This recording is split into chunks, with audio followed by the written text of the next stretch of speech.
Assalamualaikum warahmatullahi wabarakatuh. Apa kabar kalian semua? Semoga baik-baik saja. Memiliki nama lengkap Sumanto, lahir pada tanggal 23 Maret 1972. Ia merupakan anak sulung dari 4 bersaudara. Sumanto kecil menempuh pendidikan dasar di SD Pulumutan 1. Sumanto dipanggil teman-temannya dengan sebutan Suman. Sumanto sendiri terkenal pada waktu itu adalah anak yang bandel. Ketika dia sudah lulus dari SD, Sumanto berniat untuk masuk di SMP Negeri 1 Kemangkon. Namun, pada waktu itu nilainya belum mencukupi. Pada masa itu, sebagian besar sekolah menerapkan standar 6 atau nilai Eptanas murni sebagai syarat untuk mendaftar dari sekolah tersebut. Maka dari itu, Sumanto terpaksa harus mengulang dari kelas 6 SD. Di SD Pulumutan 2, setahun setelahnya barulah dia bisa masuk ke SMP pilihannya. Sekitar jarak 3 meter, setiap harinya Sumanto harus berjalan pulang pergi sekolah seperti remaja pada kala itu. Sumanto juga mengembala hewan ternak. Di masa SMP inilah keluarga Sumanto mengalami masalah ekonomi, terpaksa menjual perabotan rumah untuk mendapatkan sesuap nasi. Kelaparan bagi Sumanto sudah menjadi kebiasaan, hingga sampai Sumanto sudah masuk di bangku kelas 3 SMP, dirinya terpaksa harus putus sekolah karena alasan ekonomi keluarga. Hari demi hari berjalan dan berlalu hingga Sumanto menikah dengan seorang gadis pilihannya yang bernama Sutrimah. Mereka awalnya bertemu di Lampung. Ketika Sumanto masih merantau, himpitan ekonomi terus menghantui keluarga Sumanto. Ternyata bukan masalah ekonomi saja, namun rumah tangganya tidak kalah berantakan.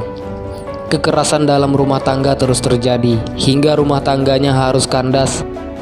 Setahun kemudian, Sumanto membangun rumah tangga lagi bersama seorang janda yang bernama Tugiem. Mereka sama-sama bekerja di perusahaan tebu di Lampung. Dari hasil pernikahan ini, Sumanto dan istri dikaruniai seorang putri bernama Titis Wahyu Widianti. Meski demikian, tidak banyak perubahan dalam rumah tangganya.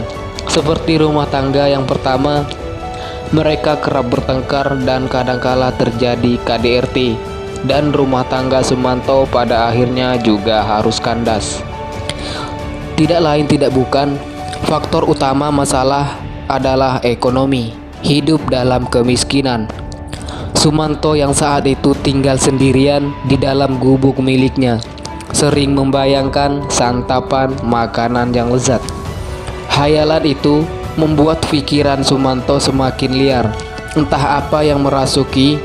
Ketika pengumuman orang meninggal terdengar, muncullah pikiran Sumanto untuk mencoba daging manusia. Pada hari Sabtu 11 Januari 2003, terdengar kabar Mbok Rina meninggal dunia yang akan dimakamkan di pemakaman umum yang ada di Desa Majatengah. Kemudian malam itu, Sumanto mulai beraksi untuk menggali makam Mbok Rina. Ia beraksi seorang diri, menggali makam dengan kedua jarinya.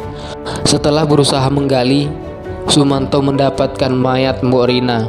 Mayat tersebut kemudian dimasukkan ke dalam karung dan diangkut menggunakan sepeda ontel miliknya menuju rumahnya yang berjarak kurang lebih 1,7 km. Setelah sampai, Sumanto meletakkan mayat Mbok Rina sekitar pekarangan rumah. Dengan sebuah pisau, yang pertama dilakukannya adalah mengiris daging kemaluan, kemudian memotong bagian tulang kering kaki, dan dipisahkan dari tubuhnya. Sumanto kemudian memasak potongan paha, sementara potongan tubuh lainnya dikubur kembali. Keesokan harinya, seorang warga melintas melihat makam Mbok Rina yang sudah berantakan. Diberitahukanlah kepada warga yang lain. Kemudian warga dengan seksama melihat kuburan tersebut. Benar adanya mayat Mbok Rina sudah tidak ada. Kabar itu pun cepat menyebar ke masyarakat. Masyarakat di desa Majatengah menjadi geger. Mereka menduga mayat tersebut digunakan untuk ritual ilmu hitam, yang tentunya digunakan untuk kejahatan. Masyarakat menjadi resah kala itu. Tidak lama setelah itu, informasi sampai kepada pihak kepolisian, yaitu Markas Kepolisian Resor Purbalingga. Polisi langsung melakukan penyelidikan untuk mencari kesaksian dari masyarakat sekitar. Kepala Polres Purbalingga mengatakan ada seorang warga yang mencurigai seseorang yang menggunakan kalung dengan kulit kelamin, dan itu ialah Sumanto. Dari sini mulailah dikembangkan penyelidikan. Dugaan semakin kuat. Dengan laporan bermunculan, mereka mengatakan bermunculan bau yang tidak sedap yang ada di sekitar rumah Sumanto. Polisi dengan sigap untuk menemui Sumanto di gubuknya. Sesampainya polisi, tidak butuh kekuatan ekstra. Sumanto sama sekali tidak melawan. Sumanto terlihat biasa saja. Bahkan ia mengaku bahwa dialah yang mengambil mayat Mbok Rina. Sumanto mengatakan ia memasak dagingnya. Sesekali Sumanto menawari polisi untuk makan daging manusia tersebut. Akhirnya polisi menetapkan Sumanto sebagai tersangka. Dari hasil interogasi, sebagian hasil yang dimasak Sumanto juga memberikan daging masakan kepada sang ayah, yang tentunya sang ayah tidak mengetahui. Sumanto mengatakan kepada sang ayah adalah daging kambing.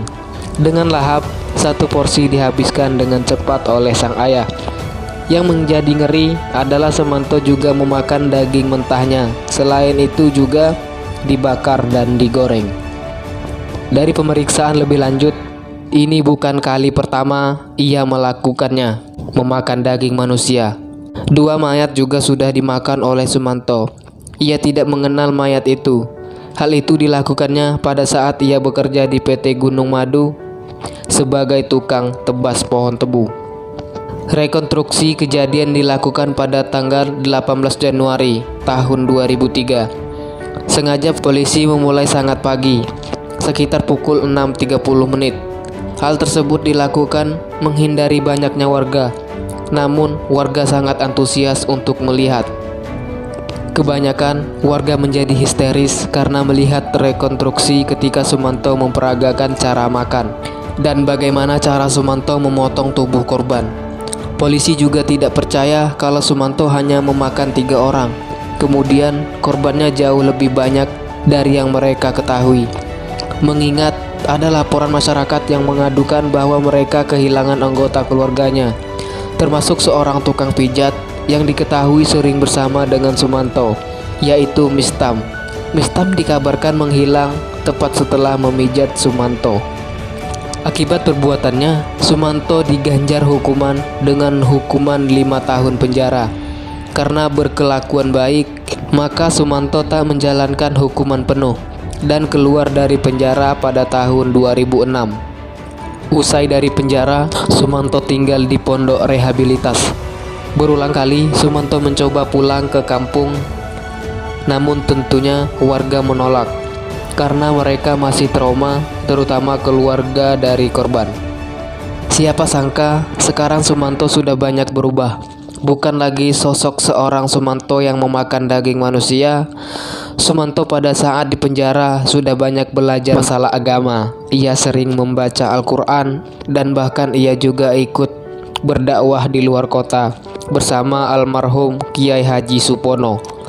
Meski masih banyak kekurangan, tapi setidaknya Sumanto ingin berubah. Sebenarnya sudah banyak sekali yang berubah dari Sumanto. Kini dirinya menjadi pribadi yang lebih baik. Itulah sedikit gambaran kisah Sumanto.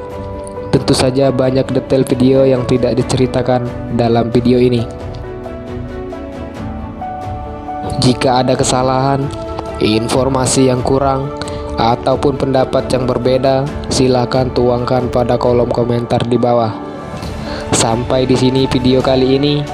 Sampai jumpa pada video selanjutnya. Wassalamualaikum warahmatullahi wabarakatuh.